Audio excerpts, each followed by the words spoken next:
15 years of marriage. Gerald raised his, too, then tilted it, pouring red wine over his wife's head. The gasps came fast. His mistress smiled and took the napkin from Nadine's lap like it belonged to her. Nadine didn't move.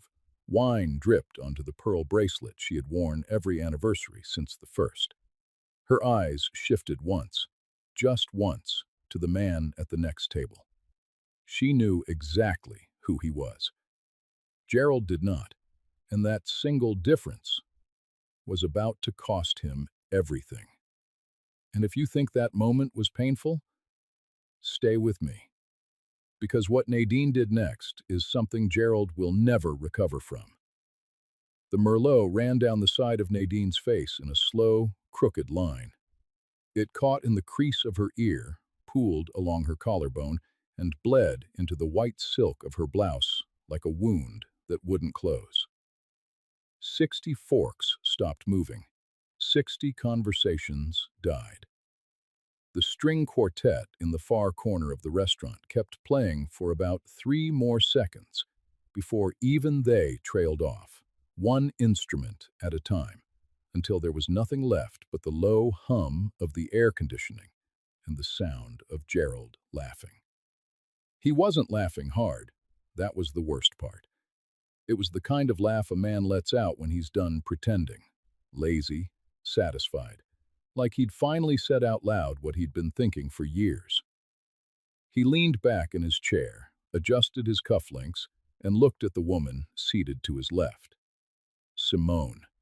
She was younger, sharper in the jaw, wore a fitted emerald dress and a gold necklace that caught the candlelight every time she moved. She reached across the table and picked up the cloth napkin from Nadine's place setting, not hers, Nadine's, and pressed it gently against her own bottom lip.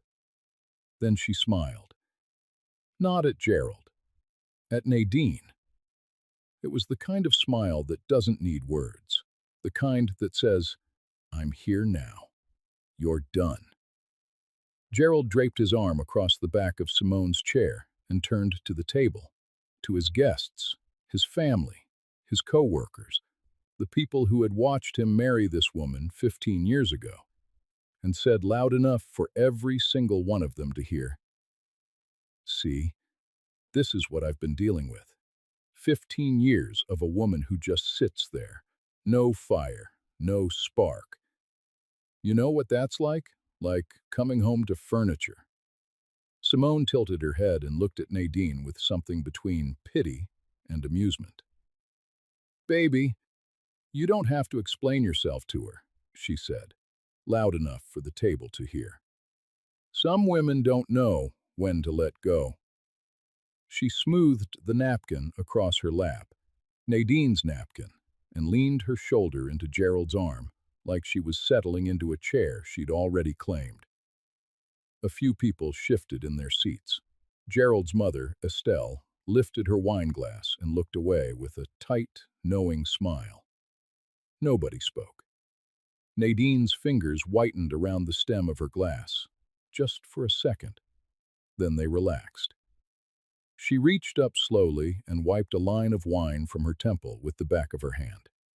She didn't stand. She didn't cry. She didn't look at Gerald. She looked past him, past Simone, past Estelle, past every frozen guest in that room, to the table directly behind Gerald's shoulder. A man sat there, mid-60s, silver temples, dark suit, reading glasses folded on the tablecloth beside a half-finished glass of water. He wasn't eating. He wasn't pretending to look away. He was watching. And when Nadine's eyes found his, he gave one small nod. So small that if you blinked, you'd have missed it. Judge Raymond Price. Family court. 32 years on the bench, and Nadine's late father's closest friend. Gerald didn't see him. Gerald didn't even know he was in the building. And the woman sitting in that wine-stained blouse, with Merlot still dripping onto the pearl bracelet her husband clasped on her wrist the night of their first anniversary. She wasn't broken. She wasn't even surprised. She was counting down. 15 years earlier, Nadine had been 23 and working the front desk at a law firm in East Atlanta when Gerald walked in, wearing a suit that didn't quite fit and a smile that did. He was there to deliver paperwork for a real estate closing. A small deal, barely 5 figures, but he talked about it like he was brokering the skyline. Nadine remembered the way he leaned on her desk and said, "One day, you're going to see my name on a building." She didn't laugh. She said, "Then you better learn how to tie that tie." He called her the next day. They were married within a year. In the beginning, it was the kind of love that doesn't know how to sit still. Gerald was always moving. Open houses on Saturdays, investor calls on Sundays, dinner meetings with clients 3 nights a week. And Nadine was beside him for every single one. She managed the books when the accountant quit.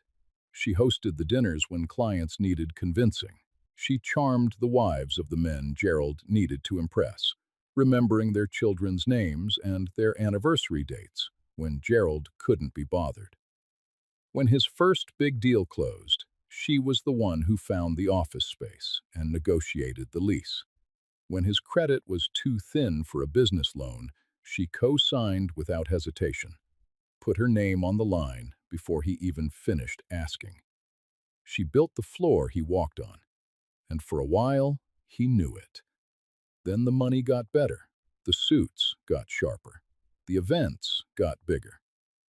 And somewhere between year 7 and year 10, Gerald stopped introducing Nadine at parties and started introducing himself. "You wouldn't enjoy it," he'd say when an invitation came. Then, "You wouldn't fit in." Then, "Nothing at all." He just stopped asking.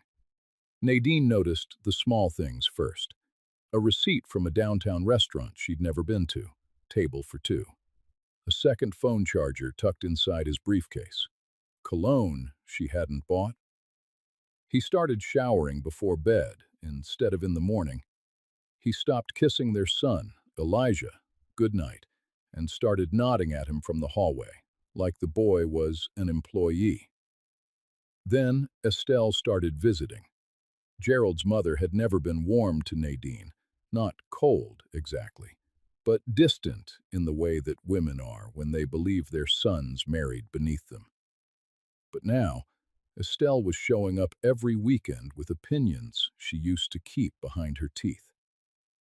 "Gerald needs a woman who matches his level now," she said once over Sunday brunch while Nadine cleared the plates. "You were good for the early years, baby. But men like Gerald, they grow past their starter wives." Nadine didn't respond. She just stacked the dishes and let the silence do the talking. One evening, while organizing Gerald's home office, Nadine found a receipt from a jeweler. Custom necklace, 18-karat gold, emerald pendant. It wasn't for her. Nadine's birthday had passed 2 months earlier, and Gerald had given her a gift card. She photographed the receipt, slid it back into the drawer, and closed it quietly. 2 weeks later, she saw the necklace. Not on herself, on the firm's Instagram page. A group photo from a client appreciation event. Second row, third from the left, a young woman with sharp cheekbones and an emerald pendant resting just below her collarbone. Simone. Nadine zoomed in on the photo. She looked at the necklace. She looked at the receipt saved in her phone. And then she locked the screen and set the phone face down on the kitchen counter. She didn't cry. She didn't call anyone.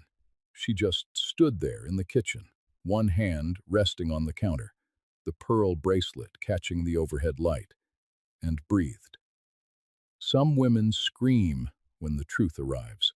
Some fall apart. Nadine went quiet. And when a woman like Nadine goes quiet, that's when everyone should start paying attention. It was a Thursday night, 3 weeks before the anniversary dinner, when Nadine found the rest. Gerald was on a business trip, or at least that's what he called it. He'd left his laptop on the kitchen counter, lid closed, like it didn't matter, like she'd never think to open it. That kind of carelessness doesn't come from trust. It comes from the kind of arrogance that makes a man believe the woman who built his life wouldn't dare question it. Nadine opened it. The first thing she found was the email chain with a divorce attorney. Not a consultation, a full strategy. Gerald had been planning to file for months. The attorney's advice was clinical and detailed. Restructure assets before filing. Minimize the wife's claim to the business, emphasize her lack of income-generating activity, and position the marital home as Gerald's primary investment. Gerald had replied, "She doesn't know the first thing about money. This should be easy." Nadine's hand hovered over the trackpad. Her jaw tightened. She could feel her pulse in her fingertips. But she kept reading. 3 folders deep, she found the transfers. Gerald had been moving assets into Estelle's name for over a year. 2 rental properties in Decatur, a brokerage account worth nearly $200,000, a savings fund with 6 figures sitting untouched. All routed through his mother as a financial shield, designed to make the marital estate look smaller than it was. Every transfer had Estelle's signature. Every approval had Gerald's email confirmation attached. And then came the lease. Estelle had co-signed a luxury apartment for Simone. 1 bedroom, Buckhead, floor-to-ceiling windows, concierge lobby, rooftop pool. Paid for monthly out of the family trust. The same trust Nadine had helped fund with 10 years of joint income, with money she earned hosting dinners, managing books, and smiling at men who never learned her last name. Estelle's signature was on page 1. Gerald's approval was in the email thread. "Mama, make sure the lease stays under your name. Keep it clean." Nadine sat back in the chair and stared at the screen. The kitchen was dark except for the blue glow of the laptop. The refrigerator hummed. Somewhere down the hall, Elijah was asleep with his door cracked open and a nightlight glowing soft blue against the wall. She had built this house. She had built the business that paid for it. She had built the reputation that made Gerald's name mean something in this city. And the 3 people she'd trusted most in this family, her husband, his mother, and the woman he'd replaced her with, had spent the last 18 months carving it all apart behind her back. She found the voice memo last. It was saved in Gerald's cloud, filed under a folder labeled Personal. She pressed play and turned the volume low, one eye on the hallway to make sure Elijah's door was still closed. Gerald's voice filled the kitchen like smoke. "Once I'm done with the paperwork, she gets the house and nothing else. 15 years, and she still thinks love pays the bills. She can keep the furniture and the bracelet and whatever else she holds on to at night. I'm done carrying dead weight." A pause. Then Simone's reply came through. Not a voice memo, but a text read aloud by the phone's assistant. "Hurry up, baby. I'm tired of pretending she exists." Nadine pressed stop. She closed her eyes. She breathed in through her nose and out through her mouth, slow and measured, like a woman counting to 10 before she makes the most important decision of her life. She unclasped the pearl bracelet from her wrist and placed it on the desk beside the laptop. She stared at it for a long time, at the clasp Gerald had fumbled with on their first anniversary, at the tiny scratch near the 3rd pearl where Elijah had grabbed it as a baby. She was deciding, not whether to keep it, whether to keep being the woman who wore it in silence. Then she picked it up, clasped it back on, and opened a new browser tab. She typed a name into the search bar, Judge Raymond Price. She found his office number. She dialed from a number Gerald wouldn't recognize, a prepaid phone she'd bought at a gas station the week before, when the first seed of knowing had taken root in her stomach. The call lasted less than a minute. All anyone would have heard was this. "Uncle Ray, it's Nadine. I need to talk to you. Not as family, as a judge." She closed the laptop, turned off the kitchen light, and whispered into the darkness, 15 years. You're going to feel every single one. Nadine moved like water after that. Slow, deliberate, and impossible to hold. She didn't tell a soul. Not her sister, not her best friend, not the mothers at Elijah's school who always asked too many questions at pickup. She kept her face the same. She kissed Gerald goodbye in the mornings. She ironed his shirts. She sat through Estelle's Sunday brunches with a smile that never cracked. And behind every calm expression, she was building the most detailed case a divorce court in Fulton County had ever seen. She hired an attorney, not a family friend, not someone local who might mention it over lunch at the wrong restaurant. A forensic divorce specialist out of Savannah named Patricia Okafor, who came recommended by Judge Price himself and who had a reputation for finding money that powerful men thought they'd buried deep enough. Nadine paid the retainer from a personal savings account Gerald didn't know existed, money she'd been putting away in small amounts for over 6 years. Not because she planned this, because something in her always whispered that the floor she built for Gerald might one day give way beneath her own feet. Patricia was methodical and relentless. She helped Nadine catalog every asset transfer, every forged signature path, every misdirected payment. They built a file that read like a financial crime novel. Bank statements highlighted in yellow, property deeds with Estelle's name circled in red, email screenshots time-stamped and printed on legal paper. The lease agreement for Simone's apartment was tabbed with a red flag. The voice memo was saved on 2 separate USB drives. Nadine kept the entire file in a locked drawer inside a storage unit she rented under her maiden name in a part of the city Gerald had never visited. Judge Raymond Price could not preside over her case. He knew that, and so did Nadine. But what he could do was guide her. He sat with her in his chambers one afternoon, his reading glasses low on his nose, the afternoon sun falling across the bookshelves behind him, and told her, "Your father asked me to look after you the year before he died. I gave him my word. And I'm telling you now, you have the standing, you have the evidence, and you have every right to walk into that courtroom and take back what's yours." He paused.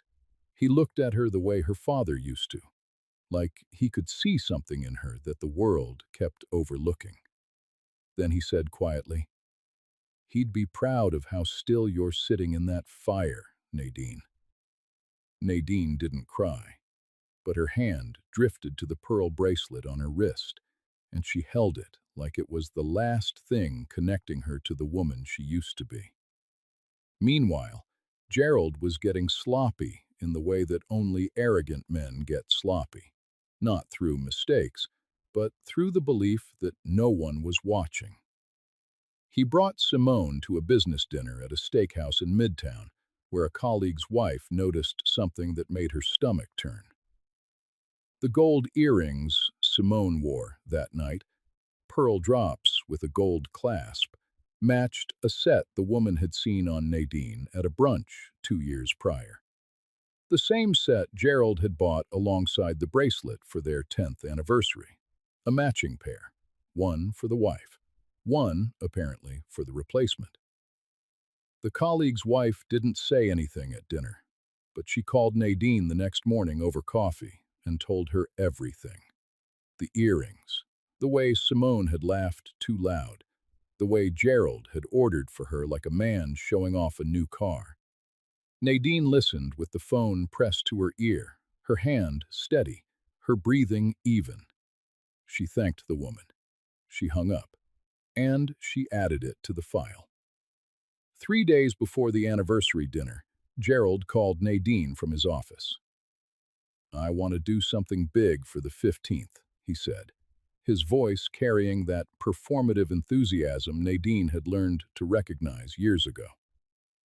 "Reserve the Piedmont room at the Waterford. 60 guests. Full bar. I'll handle the toast." Nadine agreed without hesitation. Her voice was warm and cooperative and revealed absolutely nothing.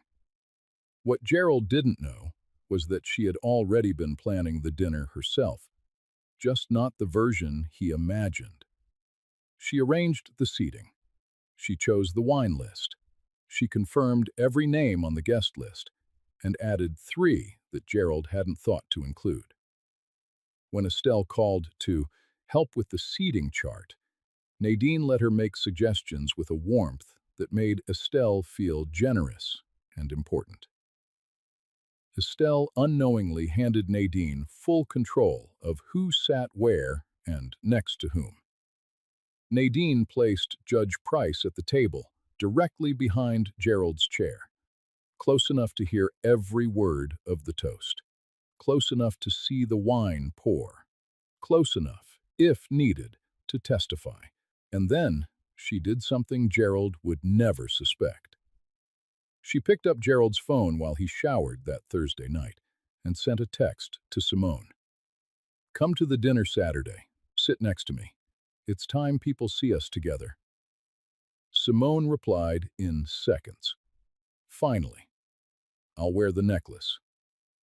Nadine read the reply, deleted the notification, and placed the phone back on the nightstand.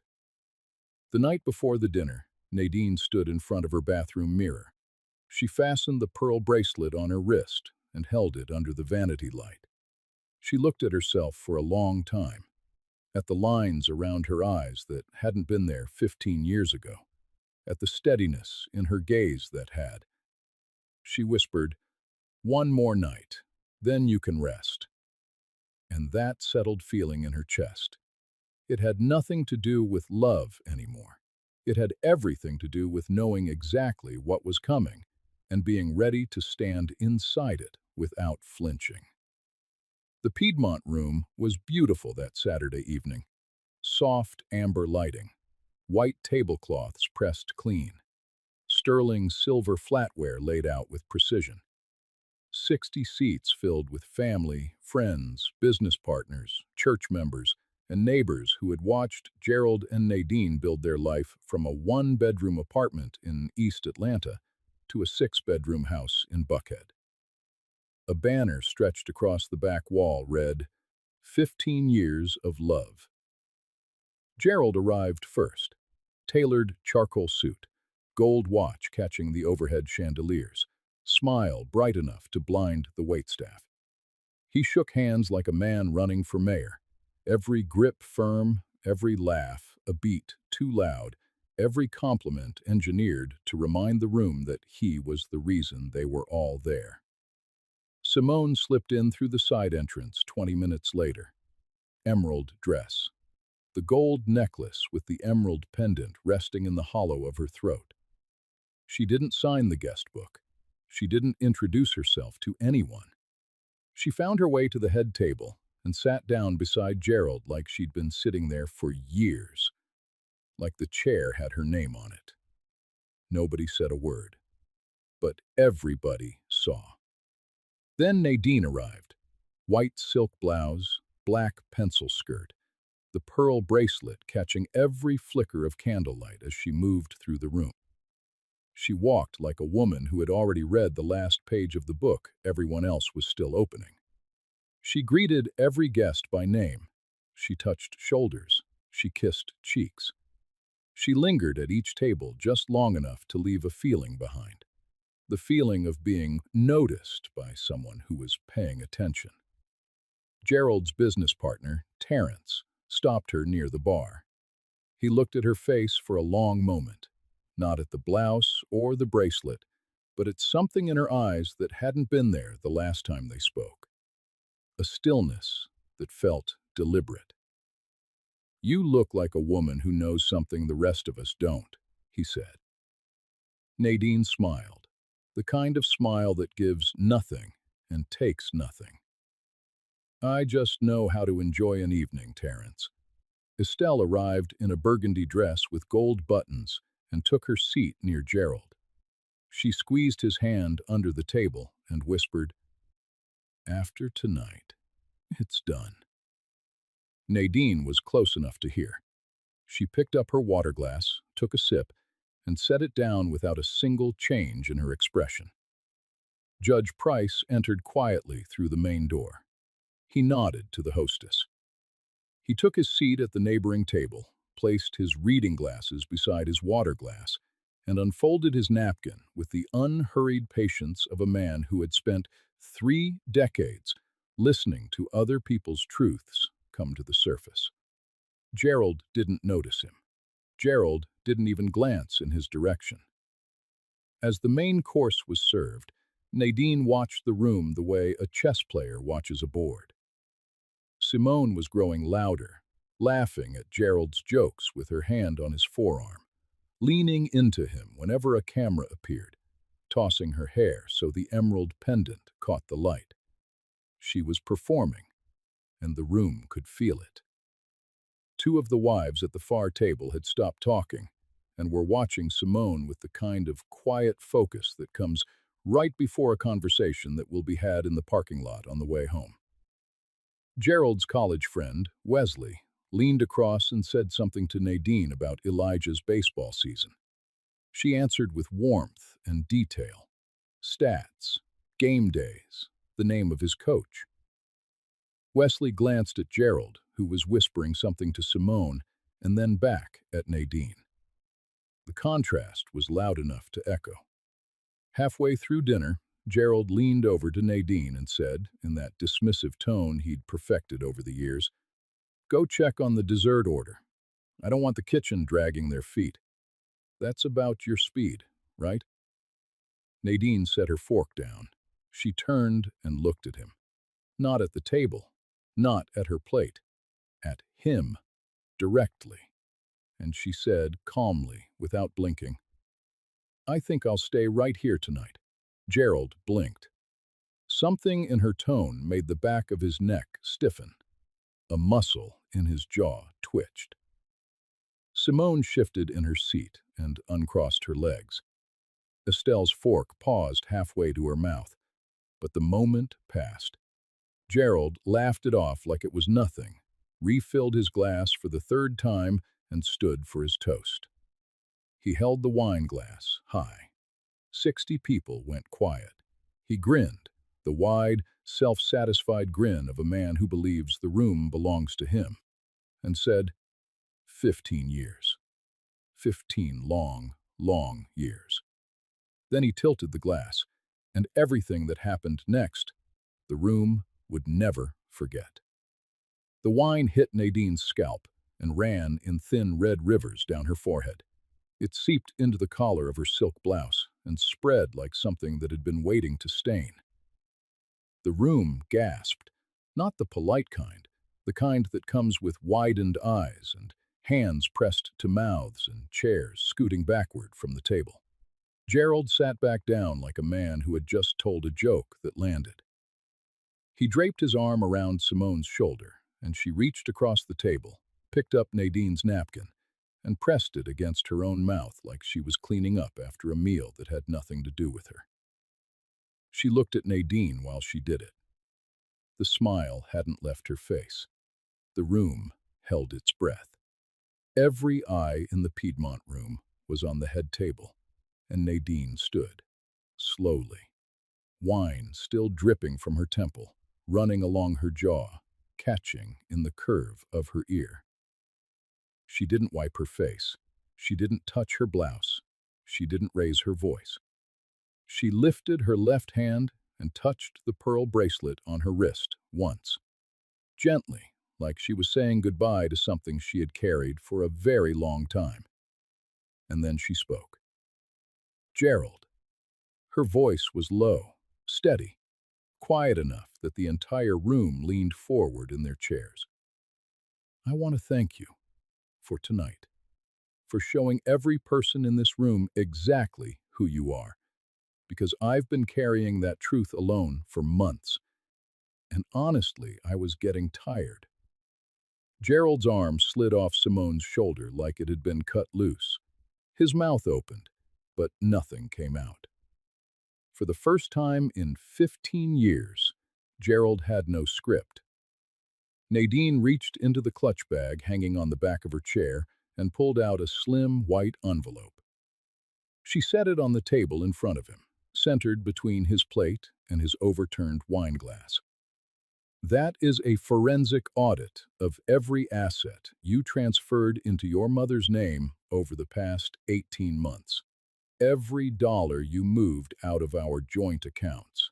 Every property you hid behind her signature. Every transaction you thought I was too simple to understand.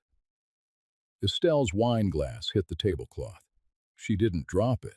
She set it down too fast, and it toppled sideways.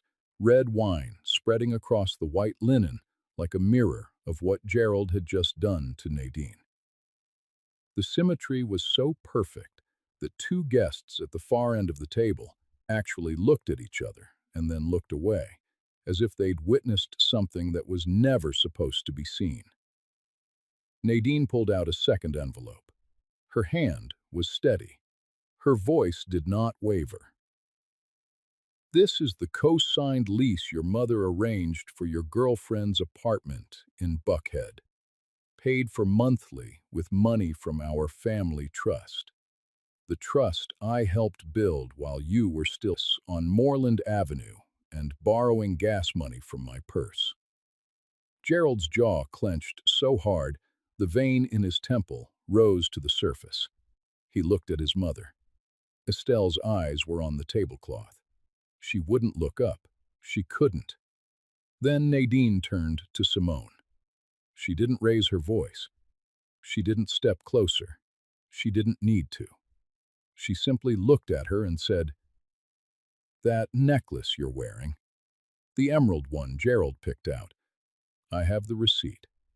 He paid for it with money from our son's college fund. A fund I opened the week Elijah was born. You've been decorating yourself with my child's future, and you didn't even bother to ask where the gold came from." Simone's hand went to the necklace like it had burned her skin. Her lips parted, but the words wouldn't come. Her eyes darted to Gerald, but Gerald was staring at Nadine like he was seeing her for the first time in his life. Across the room, someone exhaled hard, the kind of breath people let out when they've been holding everything in and can't hold it anymore. Nadine turned one last time. She gestured, not dramatically, not with a sweeping arm, just a calm lift of her hand toward the neighboring table. Most of you don't know the gentleman sitting right there. His name is Judge Raymond Price, family court, 32 years on the bench. He was my father's closest friend.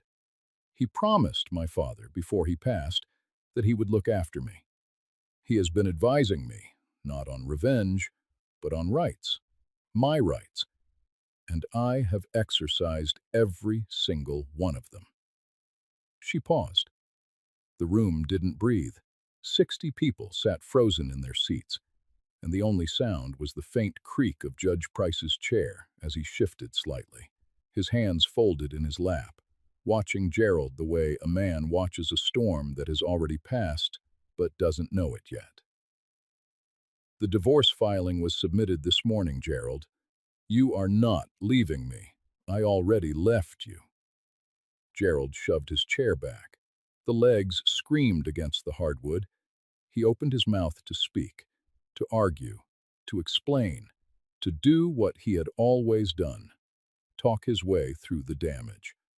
But before a single word left his lips, Judge Price rose slowly from his table.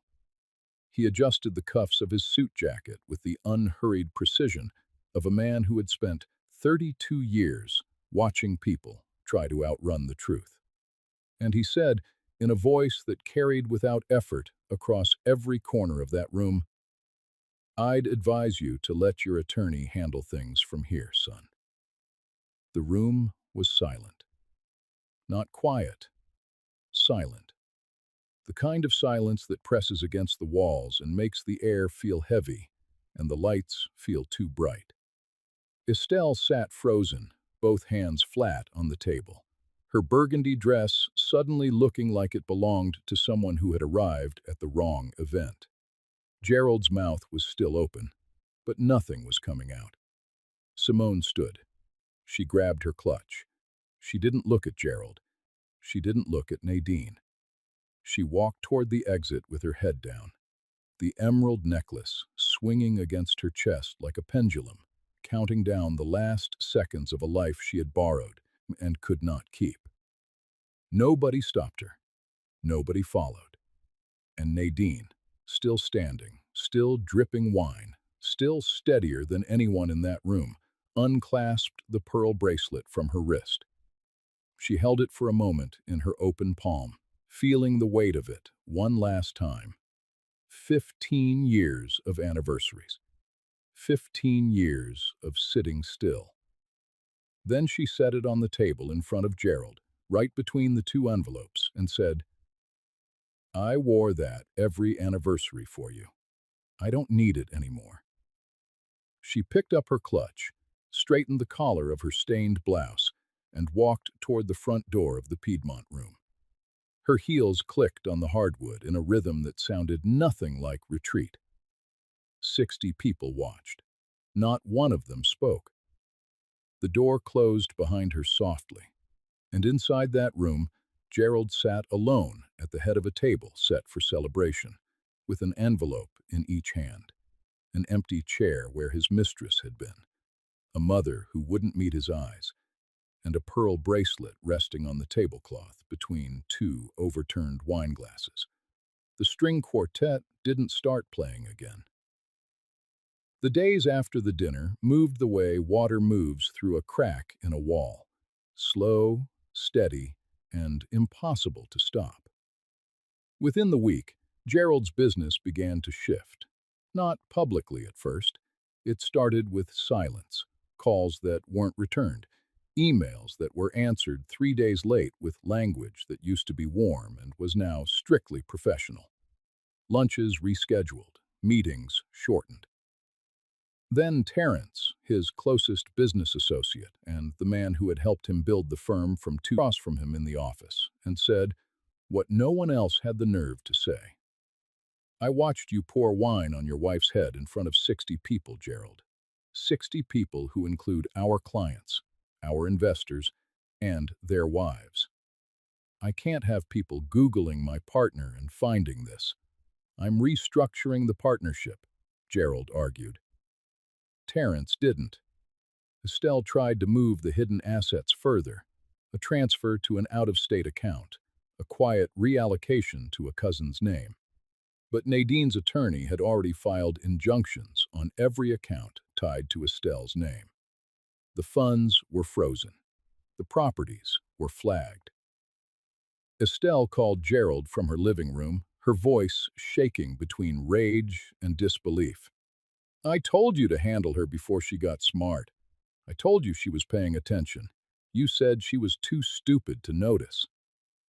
Gerald hung up on his own mother for the first time in his life, and when the line went dead, the house around him felt like a place he didn't recognize anymore. Simone disappeared. Cleanly. Completely. Her phone number changed overnight. Her social media accounts went dark. Gerald drove to the Buckhead apartment one evening after work, his tie loose and his hands gripping the steering wheel too hard, and found the door unlocked and the rooms empty. No furniture, no clothes, no pictures on the walls, no trace that anyone had ever lived there at all. The only thing she left behind was the necklace, the gold chain with the emerald pendant, sitting on the bare kitchen counter like a receipt she didn't want to carry anymore. Gerald picked it up, held it in his palm, felt the weight of it, lighter than he expected for something that had cost so much. And for the first time in 18 months, standing in that empty apartment with the echo of his own breathing bouncing off bare walls, he understood exactly what it had cost. Not in dollars, in trust, in time, in the kind of damage that no amount of money would ever undo. The divorce proceedings were devastating. Patricia Okafor walked into that courtroom carrying a file 3 inches thick and a timeline that mapped 18 months of financial manipulation with surgical precision. The forensic audit showed asset concealment across 4 accounts, trust fund misuse totaling 6 figures, and a coordinated pattern of fraud involving Gerald and his mother. The judge, not Raymond Price, but a colleague who had known him for 2 decades and trusted his judgment, reviewed the evidence in silence and ruled without delay. Nadine received the house. Primary custody of Elijah. Gerald had spent a year trying to hide, and a restraining order that kept Gerald 200 yards from the family property for the next 12 months. Gerald's reputation in the community didn't collapse with a single blow. It leaked, slowly, steadily, like air escaping from something that was never as solid as it looked. Friends stopped calling. Invitations to Sunday dinners disappeared from the group chat. The men at his barbershop stopped saving his chair by the window. The church deacon who had prayed over Gerald and Nadine's marriage at year 10 stopped returning his messages. Even Estelle's social circle, the women who used to praise Gerald's ambition over mimosas and egg whites, quietly closed their doors and stopped returning her calls. Estelle, for the first time in her life, found herself sitting in her own living room on a Sunday morning with no one to call and nothing to say. Gerald tried to rebuild. He reached out to old clients. He posted on LinkedIn about new ventures and fresh starts. But the internet is unforgiving, and someone at that dinner had talked. The story traveled in whispers at first, then in text threads, then at brunches, then in the kind of quiet, certain way that reputation destruction always moves when the facts are undeniable. Gerald's name, which he had spent 15 years polishing, now carried a different weight entirely. One evening, 2 months after the ruling, Gerald called Nadine. She answered on the third ring. His voice was lower than she remembered, rougher, tired. There was no music in the background, no sounds of a restaurant or a bar, just the hollow echo of a man sitting alone in a room that used to be full. You destroyed everything. Nadine was quiet for a moment. Then she said, in a voice that didn't shake, didn't rise, didn't carry a single ounce of the anger he was hoping to hear. No, Gerald. You poured wine on your wife's head in front of 60 people. I just made sure they remembered. She hung up, and she didn't answer again. 6 months later, on a Saturday morning that smelled like fresh-cut grass and warm coffee, Nadine sat on the front porch of a smaller house on a quiet street in College Park. It wasn't she'd chosen herself. 3 bedrooms, a wraparound porch with a wooden swing, and a magnolia tree in the front yard that bloomed white every spring like it was making a promise. She wore a simple cotton sundress, no pearl bracelet. On her wrist, instead, was a thin gold bangle her father had given her when she was 12 years old, something she'd kept folded in tissue paper at the bottom of a jewelry box for decades, buried under things that sparkled more but meant less. It fit perfectly, like it had been waiting. Elijah ran through the yard, chasing a brown mutt they'd adopted from the shelter the month before. The dog had no pedigree, no papers, and no manners, and Elijah loved him with the kind of fierce, uncomplicated loyalty that only an 8-year-old boy and a rescue dog understand. Their laughter drifted up to the porch and settled there like Sunday morning sunlight. Nadine's friend, Corinne, sat beside her in the other rocking chair, holding a mug of coffee with both hands.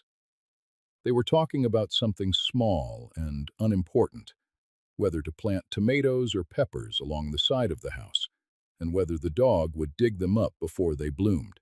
The conversation carried the easy, unhurried rhythm of two women who had walked through hard seasons and come out the other side with their laughter still intact. Nadine had started taking a ceramics class on Tuesday evenings. She wasn't good at it yet. Her bowls leaned to one side and her glazes came out uneven. But she liked the feeling of shaping something with her hands that didn't need anyone else's permission to exist. She had also started reading again. Novels. Not self-help, not strategy books. Just stories about people who survived impossible things and came out the other side changed, but whole. Elijah would find her on the couch at night with a book in her lap and the dog curled against her feet, and he'd climb up beside her without asking and fall asleep against her shoulder. Then a car slowed at the end of the street. A dark sedan, tinted windows. Gerald's car. It didn't pull into the driveway. It didn't stop at the curb. It just drifted, engine idling. And through the windshield, barely visible behind the tinted glass, Gerald watched. He watched Nadine laughing, with her hands wrapped around a coffee mug on a porch he had never seen. He watched Elijah rolling in the grass with a dog he had never met. He watched a Saturday morning that had no seat for him, no space for him, no silence waiting to be filled by his voice. Elijah looked up and waved at the car, not because he recognized it, because he was 8, and he waved at everything that moved. Gerald drove away slowly. The car turned at the corner and disappeared. Nadine never looked up. She took a sip of her coffee, said something to Corinne that made them both laugh again, and leaned back in the rocking chair as the magnolia tree swayed overhead in a breeze that smelled like the beginning of something new. She didn't win because she fought harder. She won because she knew that some battles are not won with fists or fury. They are won by a woman who sits still in the fire, holds her breath, and waits for the smoke to clear. If this story reminded you that silence is sometimes, share it with someone who needs to hear that tonight. And if you haven't already, come back. There are more stories like this one.